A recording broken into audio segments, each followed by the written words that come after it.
বন্ধুরা, আজকে আমি বানাবো পনিরের ভুর্জি। রুটি কিংবা পরোটা যে কোনোর সাথে আপনারা খেতে পারেন, বাচ্চাকে টিফিনও দিতে পারেন। তার জন্য নিয়ে নিয়েছি এখানে পনির, পেঁয়াজ কুচি, টমেটো কুচি, ক্যাপসিকাম কুচি, আর নিয়েছি টমেটো সস, লবণ, কাঁচা লঙ্কা কুচি, গোলমরিচের গুঁড়ো। তাতে দিয়ে দিব সাদা তেল।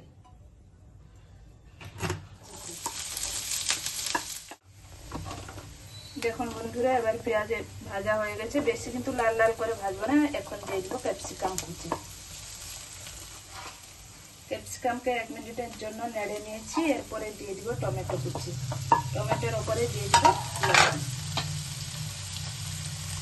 আর দিয়ে দিব লঙ্কা।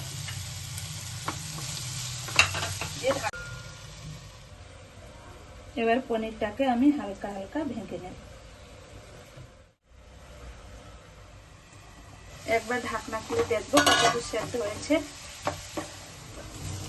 দেখুন বন্ধুরা, টমেটো পুরো সেদ্ধ হয়ে গেছে। এখন দিয়ে দিব পনির। দেখুন বন্ধুরা, এখন হতে আর অল্প সময় আছে। এখন দিয়ে দিব গোলমরিচের গুঁড়ো। নামানোর আগে দিয়ে দিব টমেটো সস।